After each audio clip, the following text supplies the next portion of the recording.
What are the signs that a house showing went well? That's what we'll talk about next.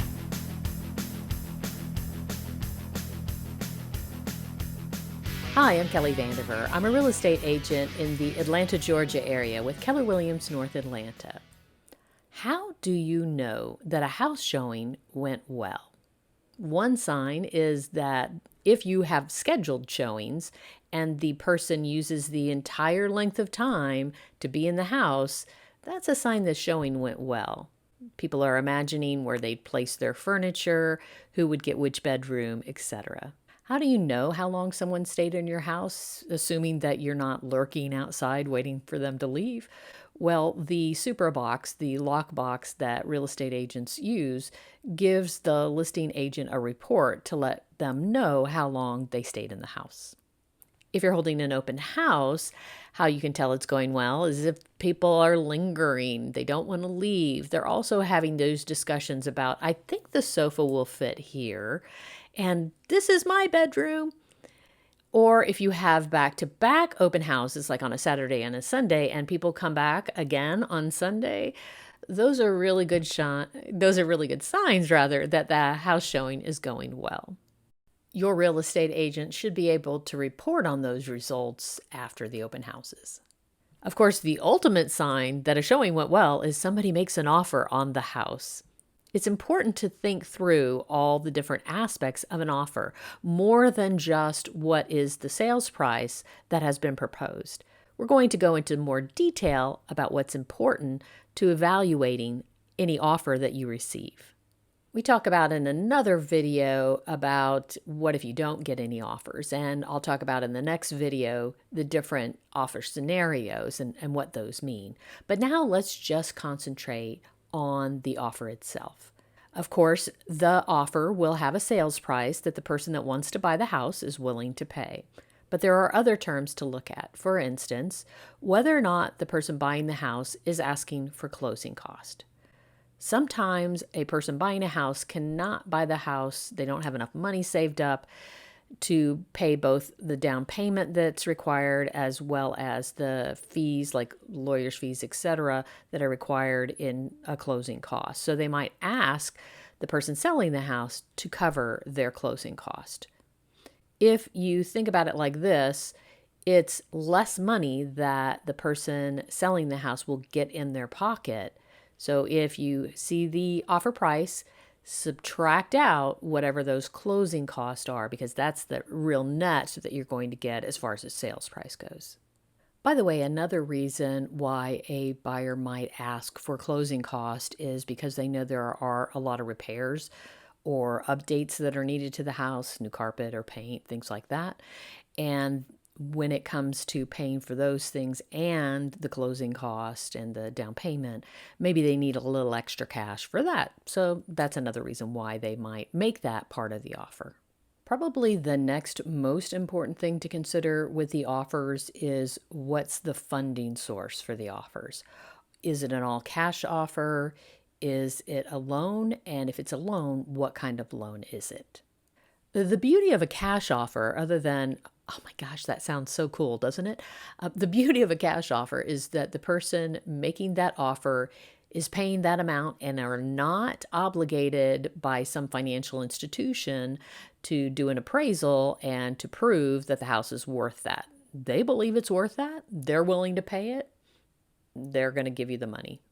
Now let's talk about the different kinds of loans that are available. The most common ones you see in the metro Atlanta area are conventional loans, VA loans, and FHA loans. Conventional loans are considered slightly more desirable than the FHA or the VA loan. The VA loans and the FHA loans have a few extra requirements that are not obligations as part of a conventional loan. So the conventional wisdom, conventional loans. Conventional wisdom is that a conventional loan is slightly more appealing because it doesn't have those additional requirements. The truth is most houses in the metro Atlanta area meet the requirements of an FHA or a VA loan. One of the exceptions to that rule might be condos or townhomes that are not already FHA or VA approved. If you consider an offer that has an FHA loan or a VA loan, know that there's going to potentially be some things that you have to do as the seller to the house in order to make it meet the standards that FHA and VA have. Being a veteran myself, I have a little soft spot for those that are using the VA loans. But when I'm working with a client, I am making sure that they understand what is in their best interest and make sure they make the decision that's best for them. Other terms to consider, and actually let me take a step back. With regards to any of these terms, price, closing cost, or the ones we're about to talk about, you can always make a counter offer. If there's something about a particular offer that you don't like, you like a lot of the other things about it, but you want to change up some of the terms, you can always do a counter offer back to the buyer and say, like this, change this, and see if it goes. Other terms. Other terms would include the closing date. Is it aligned with what you need? Do you want a house to close sooner so you get your money more quickly? Or do you need to stay in the house a little longer after the house closes? Have they accommodated you with those kinds of needs? Another term to take a look at is the amount of earnest money. In the past, 1% earnest money was kind of the tradition. But in this day and age, sellers want to make sure that the buyer is not going to walk away, especially if they have multiple offers. They have other options. So they want to make sure that the person they say yes to is really the best offer.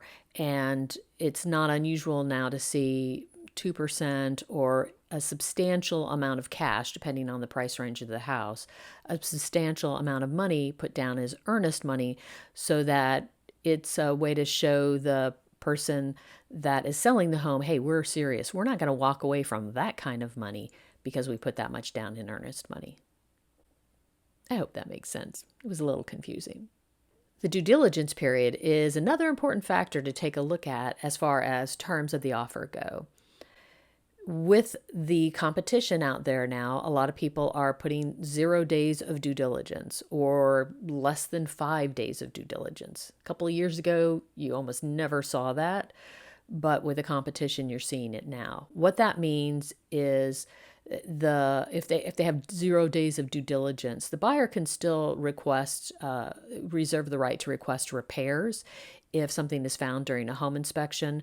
But they're basically saying, I know the neighborhood, I know I want this house and this location. I'm not going to change my mind for any of those reasons. The only reason I would change my mind is if there's some kind of an issue with the home and we can't come to an agreement about repairs for that. As the person selling the home, a shorter due diligence is best for you. During the due diligence the person buying the home can change their mind for any or no reason at all. So the shorter that period is, the more likely the sale is going to go through as planned. I talked in earlier videos about having a strategy in the event that you get multiple offers. One of the reasons you want to have that strategy discussed and decided upon before you start showing the house is that if you do get multiple offers, you want them to be valid through whenever your decision point is. Okay, so this is a little confusing. Each of the offers, when they come in, should have an expiration date and time on them. If you've decided to list the house through the whole weekend, hold open houses, whatever, and you want to make your decision on Monday, but somebody gives you an offer and it expires Saturday night, they're trying to pressure you into making a decision earlier.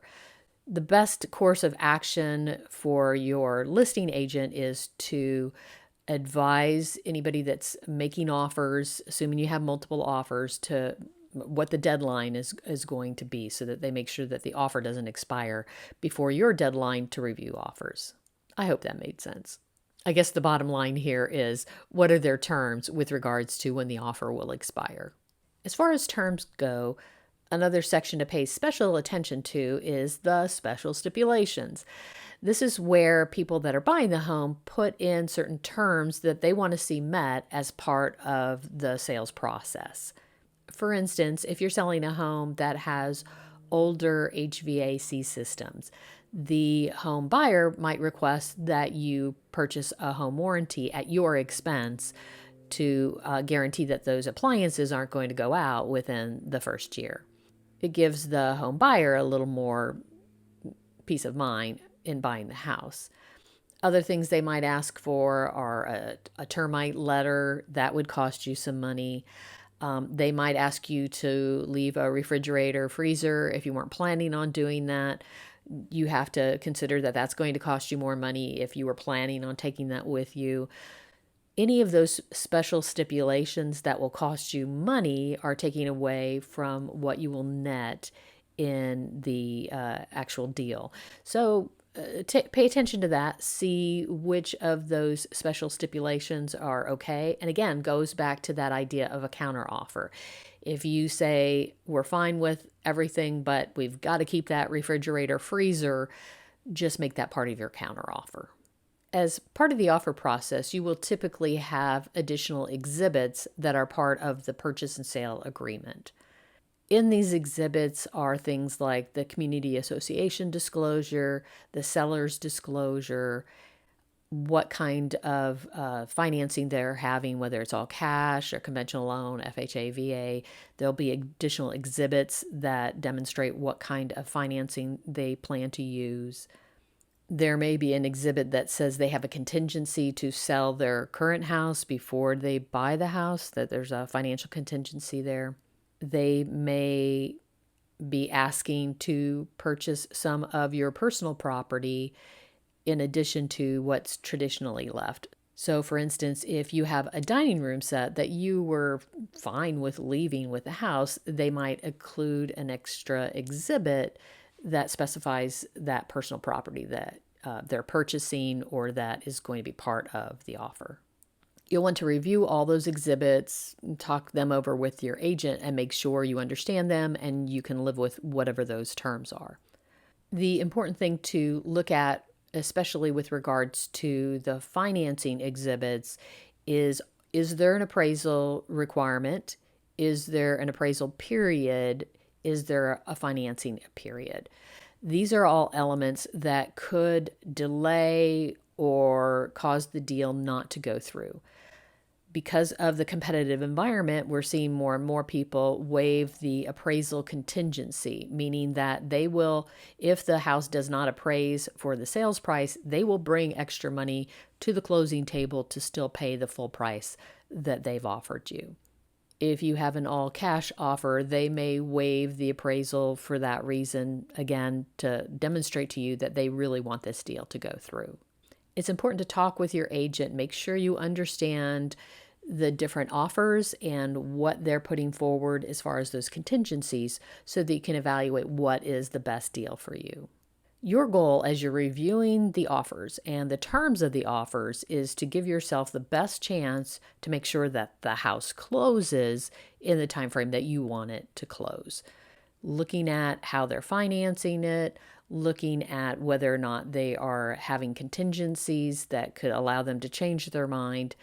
Evaluate those things, and then with the guidance of your agent, make a decision and choose the offer that looks the best to you. Now, that's kind of assuming that we're talking about a multiple offer situation.